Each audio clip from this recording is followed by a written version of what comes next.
Hi, my name is Mike Gillard, and this is Self-Made Man, the podcast for men who want to leave their mark on the world and create a legacy of honor, integrity, and achievement in every aspect of their lives. I'm glad you're here, and once again, it is time to forge your destiny. By the age of 23, Derek Flanzraich was fed up. He had struggled with his weight for years, and he was fed up with the diets, with the social stigmas, and with the fact that the message sent out to people today is that you have to have six-pack abs and a 5% body fat index to be happy. So he decided to do something about it. He turned his pain and his passion into a new company with a new message. That company is called Greatest.com, and their mission is simple. It's to help the world think of health in a healthier way. It's not about conforming to society's definition of healthy or fit, but your personal vision of what a happy and healthy life looks like for you. They do that through the honest, scientific, and lighthearted content produced by their team at Greatest.com. And as you're about to hear today, the story behind the company's launch and growth is a fascinating tale of trial and tribulation, where they had to sit down and talk about an orderly shutdown of the company at one point, to where they are today with over 1.3 million followers on social media accounts and countless more via their email newsletter. Derek is, without a doubt, one of the smartest entrepreneurs that I've ever met. And if you want to learn how to turn your passion into a business and then how to create amazing content that goes viral, you are going to absolutely love today's episode. So as always, thank you for your support of the show. And here is Derek Flanzraich. All right, welcome back, everybody. Mike Gillard here. And today we're going to be talking to the founder of one of the most popular and successful health and fitness websites out there on the internet today. Was founded about 4 years ago. Many of you probably read it all the time, and it is Greatest.com. And we are here today with the founder, Derek Flanzraich. So welcome to the show, Derek.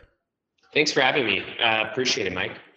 Absolutely. I am really looking forward to this discussion today because as I've gotten to know Greatest, I've found the story or the reason why that you started this company very intriguing, because health and fitness has been a big priority of mine, specifically over the last 3 to 4 months after I had a doctor visit and some blood work done, and the results that came back were a little bit surprising and very much motivating.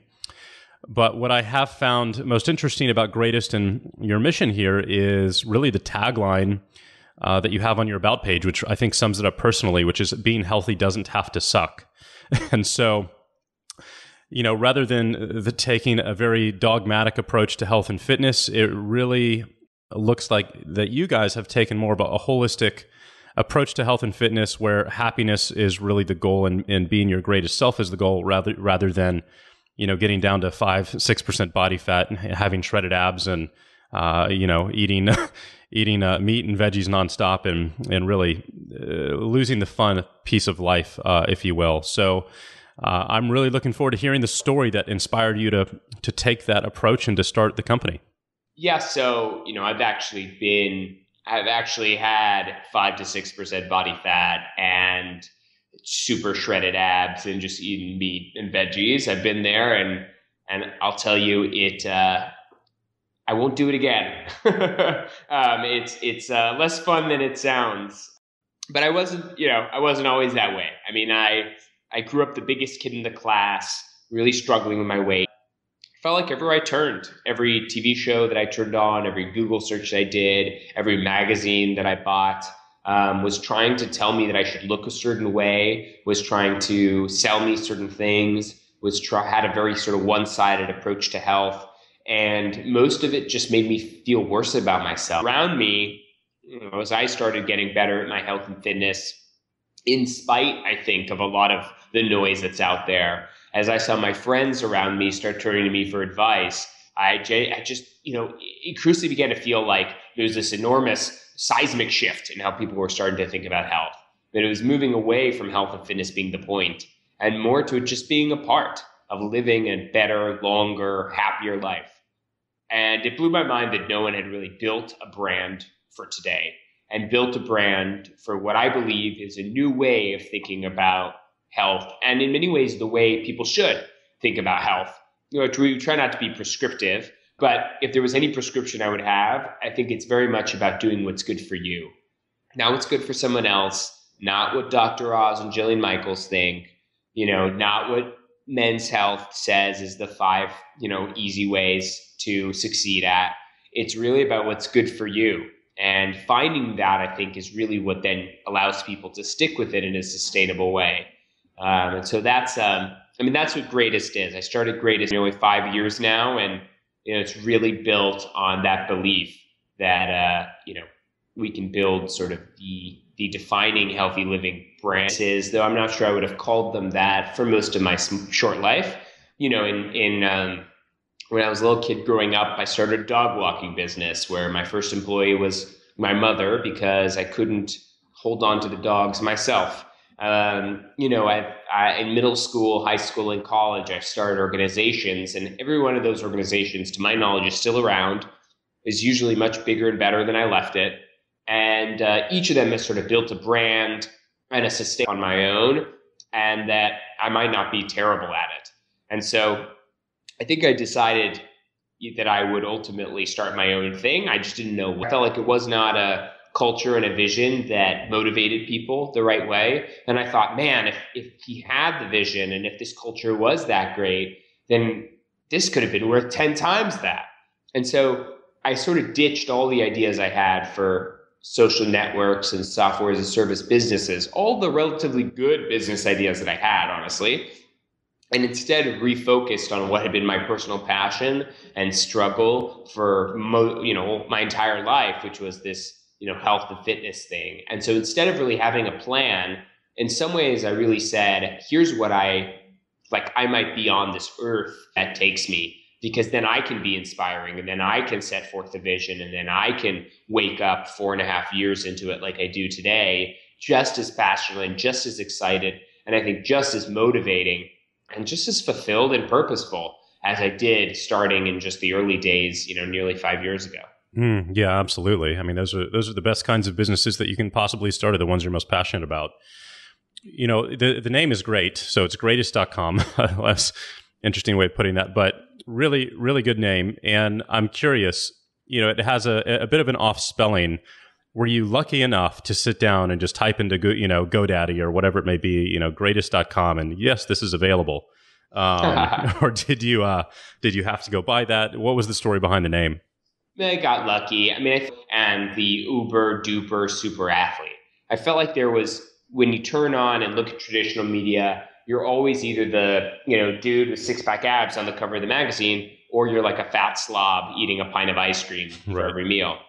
And that pissed me off because I felt like that's not the truth, right? Most people, I think, are actively trying to get better, and they don't have to be the greatest. And in fact, being the greatest, spelled correctly, is a lie. I don't really know anyone who's like that. Even the super duper athletes who are on the cover of these magazines, they don't look like that all the time. Even the actors don't look like that all the time when they're in the movies. And increasingly people are telling that story.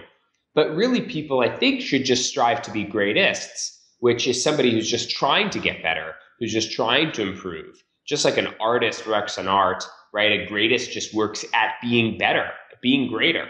And so that's the vision behind the name. And the idea is it's sort of an identity and a lifestyle for those people who are somewhere in between. And so me buying that domain name, basically I was like, I thought I had sort of happened upon the best name of all time. And I just got lucky. And when I reached out to the owner of the site, they didn't have silly notions about what it should cost.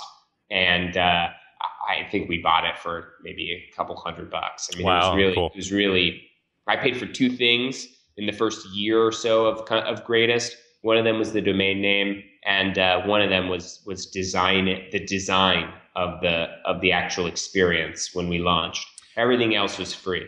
Well, that was my next question for you. If you're not coming from a programming background, if you don't have any coding background or design background, you're like, okay, I've got my name, I've got my idea. Where do you go next? And was that hiring a team member, outsourcing that to a designer? I think there's a lot of new entrepreneurs specifically who listen to the show that would really love to walk through that process. Yeah. So my take, I've been doing this for nearly 5 years. And so sometimes I feel like I'm like the like the elder statesman, which is totally ridiculous because I'm still like very young and just getting started, it feels like. But my advice, for what it's worth, is I think anybody who's starting a business should be confident that they can build the business they're starting. That's like my take on it. But I think if you're non-technical and you're trying to build a technical product, you're misleading yourself. And I think unless you find the right partner who appreciates you and the value that you bring in a complementary and equal way, which by the way is extraordinarily tough. You know, you asked earlier what sort of the long-term vision was for Greatest.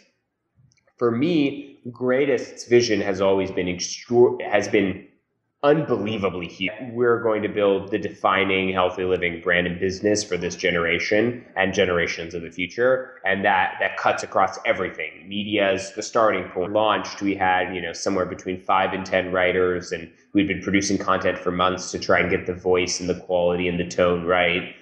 The vision was always a site, much like what we have today was the initial first step. But it was something I could build. I'd had some success convincing people to write for free and creative people to contribute. I felt like I had a big mission and people would get excited about that just like I did. And I did most of the writing and editing in the early days. I did lots of it myself. Be better at it. And they don't let me touch it with like a 10-foot pole. And I'm so glad because I'm better at other things. But I could do that.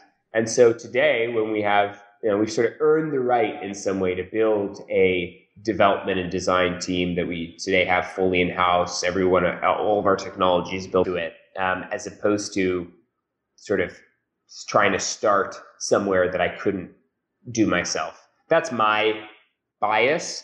Not everyone. There are many examples of people who've succeeded in other ways, but my take on it always is you've got some skills, you've got some talents, you've got when you're starting a new site that's really built on articles and content, is there something that you did that really helped break you into momentum, or was it just sheer will and force and content where you're just hammering it, away at it day after day after day? I mean, I think both. Again, I've been working on this for nearly 5 years, and I'm not sure I've ever felt until recently like anything was working. And that's, again, I'm not just saying that to be like humble. I mean, literally, that's the way I feel, I always want us to be doing more. I think it's still just the very beginning. So a lot up again, What were some of those biggest lessons? Well, so I think that the perfect example is when we started, we wanted to be the website for everyone, anybody who's trying to improve. Anybody, no matter your size, no matter your age, no matter your anything. And I think it was a terrible mistake. Mm-hmm. But in practice, I found that if you're trying to be somewhat relevant to everyone, you're really relevant to no one. And online with so much, where is that audience? And where are they waiting to hear from our message? And so, for some people that's Reddit, for some people that's Facebook, for some people that's conferences. If we were going to launch, Greatest and jump on Pinterest, what were the conversations that you were having with your team around the images that you were going to post? Yeah, so when was a perfect parallel to today, where there are entire brands that are built on Instagram, believe it or not. And increasingly, there will be brands that are built on Snapchat or whatever the new platform is, reaching the audience that's relevant. We sort of said, we're going to be the best at this platform. We were one of the earliest health and wellness brands on there. We looked at that we would shape all of our content that we were writing to be built for this platform. So images, then people aren't coming back, but then workouts don't perform at all. And so we started to develop some beliefs about the platform. We decided to test those beliefs. And eventually everything will work on all of the platforms, I think, is a really bad strategy. I think focusing on building certain types of content for certain platforms is the ultimate future model of distribution, whether it's in terms of content or in terms of almost any product. Yeah. And on Pinterest or Instagram, correct me if I'm wrong on this because I'm going by the seat of my pants here, but I would approach it with the two options that I can think of right now, which is I'm going to post an image that either conveys information or I'm going to post an image that elicits an emotion, whether that's desire or inspiration. happiness, whatever it may be. Is that what you guys found to be the case? And if so, which has tended to be the most successful? I think there's a lot more. I think those are very good, powerful sentiments that probably work everywhere. The question is, how do those emotions or, like FOMO, which we find is a big one, fear of missing out, on that extra bit of information or on that thing you didn't know, that feeling of, the ultimate guide where you're like, this is the definitive thing. I'm going to bookmark it. This is really useful. I'm looking for inspiration. I'm trying to find a workout or trying to find a recipe, and this one seems the most sort of inspiring to me. All of those are examples, I think. I think those are basically all examples of truisms. Truisms? Mm-hmm. That seems like a word. Of the way we work as people. But these are not new, right? USA Today has been doing infographics of some form or shape for a long, long time. Like the Sun has been doing, like shocky headlines, which you could call clickbait today, but they were just the way they were selling magazines way back when. I think so. I think the question, basically, I think the question is sort of, how do you adapt that for these platforms? And so it's a long way of saying, I guess, that I think each of these platforms adapts them in powerfully different ways. So on Pinterest, the reason why workouts do unbelievably well, don't do terrific in terms of driving traffic, is because the whole workout is in them. And people use Pinterest, and again, the use is always tied to the platform. People are using Pinterest for their, like, as if it's a bookmark, like a pin board that they're storing for later, and maybe even doing the workout that very minute, right? So why would they click through to an article to see the same workout? Whereas recipes, if you show a really, really great image, an image that seems really compelling, maybe even a few steps of that image, people are going to want to find out what's the rest of the recipe and click through. So, what are you going after? Sometimes we'll do full recipes on Pinterest because we're interested in engagement, right? And we want people to follow us so that we can, share more stuff. Silly things like we write a lot of big sort of comprehensive and exhaustive lists, the 83 healthy recipe substitutions. Unlike other people that will just write 3 random recipe health substitutions, we do all of them. And that's the only article in which we talk about that. And so if we find a new one, we literally add it to the list as opposed to just writing another piece of content. And so that becomes the best piece of content on the topic. Title of the article underneath the pin, it wasn't clear. It kind of just looked like a picture. And so these kind of like, how does the platform work? And framing and shaping the content and the message of the content that you want to communicate in a way that fits that. I think that is, honestly, I think that in the simplest sense is, I think that's the simplest way to succeed online today. A similar maybe way to think about it is we'll go on Pinterest or on Facebook or on, Instagram, and we'll look at what's working in our space. So I'm going to use pumpkin recipes as an example. So what pumpkin recipes are popular? And we'll look on Pinterest and there will be so many pumpkin recipes, but some types will just continue to pop up. And we'll notice that everyone's making different types of pumpkin pie recipes or pumpkin soup. Let's say pumpkin soup. That pumpkin soup is like the thing everyone's into. And we'll look at what people are sharing on pumpkin soup, and then we'll create something that's 10 times better than anybody does it.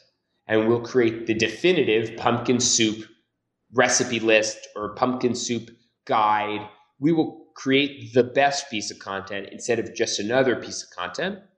And we'll literally just share it back to the people that are already sharing the other stuff. And it's a very simple, by the way, not easy to pull off, but it's like basically handing back to people the thing they're already sharing on these platforms, just doing it 10 times better. Part of why infographics were so successful before they, I think, became really sort of oversaturated was because they were taking information that already existed, but sharing it in a much more compelling visual way. And that's the perfect example of this, right?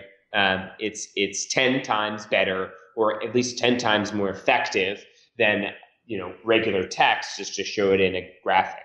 Increasingly, it's 10 times more effective to do it in a video, right? And so there's your like YouTube strategy, and so on. Yeah, no, I love that. I love that you're taking, proven winning content pieces and just going in and supercharging them and making the definitive highest quality piece, out there. I mean, to me, that seems like a no-brainer, guaranteed winning strategy, which is very cool. So one of the questions that I was thinking about here as you were sharing your story earlier is that moment when you were around the table. I believe you said it was about 6 months in, and you're like, guys, this just isn't working. I know that you guys have raised, a couple of $1 million in capital here over the course of the years. Did you have investors at that point? And if so, what was that feeling like, having that conversation, knowing that those, individuals would be impacted as well? Well, really hard going. I actually raised a very small seed, like friends and family round. In many ways, that was honestly the easiest money that we've ever raised. Sure. Because at the time, it was just a big vision, and it was like, hey, I talked to some people who didn't think I was a total fool, and they supported me. But the minute we started building something, no matter how much success it was having, no institutional capital yet, but it's possible we might do that soon. I definitely always felt like raising money was supposed to sort of sell the dream without really delivering yet. But people raise money in all kinds of different ways. But I guess your question was really about sort of the ownership of doing well by investors. Yeah, I have not raised capital for any of my businesses before, frankly, because as you've just conveyed, it's a huge responsibility. Yeah. And I can't imagine being in a position where you're having to have those types of conversations about the business when it's not doing well. Knowing that you've got that added responsibility to those other individuals. So I was really, wondering if that's something that you had to deal with, and what was running through your head and how you felt about it. Well, look, you're very good at building businesses, clearly. I think I've got a lot to learn. And so for me, one, I think if you don't have to raise capital, you definitely shouldn't do it. I think there's almost no venture capital comes with a lot of pros, but it comes with a lot of cons as well. And the cons can often outweigh the pros depending on what kind of a business you're building. So there are some businesses that I would argue are basically pure venture-driven businesses. Those are very different from the majority of businesses, which I would call normal businesses. These are businesses that are tied to generating revenue, that scale, but it's one example among millions of failed similar ones. So I guess so then why do you raise venture capital? And I would argue the reason is that venture capital often, or investors, often come with a sense of other people who are aligned. And it's scary to ask for help. I really was pretty terrible at it in the beginning. And in many ways, I thought my job was to pretend like everything was always okay. And that grow older, and as I've learned more and more, that hubris, I would say, has really been beaten out of me in a meaningful way. And I've realized increasingly, it's actually my job to tell people when I don't know, and to be vulnerable and honest about my weaknesses and my areas for improvement, and to talk in the same way with potential investors and advisors. When I look back at the last few years of our company, the people who've been the most helpful have been my mentors, who've been able to pave the way and give me feedback and respond and say, yes, we felt that too. Here's what we did in our case. You should do this, or you should trust your judgment here. And most of those people actually tended to be investors as well. And so it's an amazingly powerful way, I think, to align interests with people who want to help. And then they have an ownership stake too. I've been lucky, I think, in that, nearly none of the investors and advisors that I can think of have ended up being anything but supportive of me, supportive of Greatest. We've never given up enough of the company for anyone to really have be able to make any of the decisions. Not everyone is so lucky, Right. but ultimately my job is to build the biggest, baddest, most awesome business in this space. And any way that can hypercharge that at a time when I think I'd much rather own a smaller percentage of something enormous than a big percentage of something that's worth nothing. Yeah. I think most people who's based here in Austin and who's the founder of Keller Williams Real Estate, which is the largest privately owned real estate brokerage firm in the United States for sure, which might mean the world.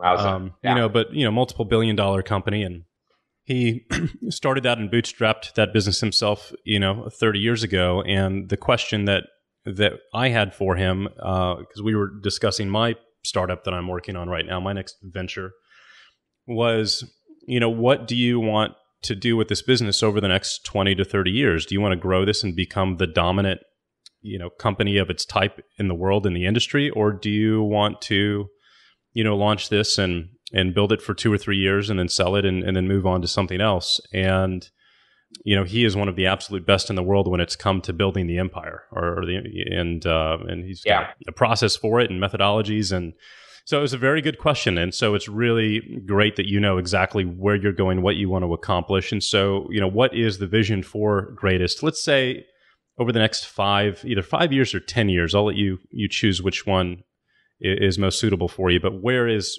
the vision going? Well, so I will say there are different types of entrepreneurs, right? Obviously. I think some people want to build businesses that look more like a Tim Ferriss, style, like Muse, right? Business. I think there are people who want to build a business that they can flip in the next, let's say, 2 to 5 years. And I think there are some people who want to build businesses for the rest of their lives. And I will say that I don't think any of them are easy. I think all three are extraordinarily tough. I almost might say that if the first two are not based on a real powerful passion, that they might be more hard from a sort of mission-driven sense. In ways, all that really matters, I think, is what is the business you want to build? And for me, I've wanted to change the way the world thinks about health for as long as I could remember. I didn't realize that was something I could do myself. And the minute I realized that maybe I have a chance, maybe that person who's going to do that could be me. I also have taken on external investments and I have people who work for me. So it's not my baby anymore. In fact, I would say it stopped being my baby a long time ago, and it's a bizarre shared baby that we're all parenting or something. But it means that, there are things could happen, right? But if something were to happen at Greatest, I would just start something very similar, that's trying to tackle the same problem, because that's why I'm here. I believe on this planet. And so I'm very lucky to have realized that, I think, and I'm very lucky to be able to work on that. So look, 5 to 10 years from now, I hope Greatest is the brand, destination, resource that anyone who's trying to get healthier turns to. That when they're sitting at the dinner table or in virtual reality eating, 3D printed apples or something, that, they turn I've always wanted to try running. I've been feeling a little down in the dumps recently, and I think maybe it's time I start doing something about it. That Greatest is the place they turn to. And not only do we give them the information and inspiration for them to make good on that, but we help them go deeper, and we put them in touch with other people like them who are trying to accomplish the same goals, in touch with people like them who are a little bit further along and maybe have accomplished those goals before and want to help them along their path. Maybe we point them in the best direction to all the products and tools and programs they could possibly be on to accomplish that. Approach these things. We talk a lot about like the big, hairy, audacious goal at Greatest. And for us, it's that everyone everywhere has a healthy attitude, that they think about getting healthy in a healthier way. And so that's what we're trying to work on, Very cool. A very worthwhile mission.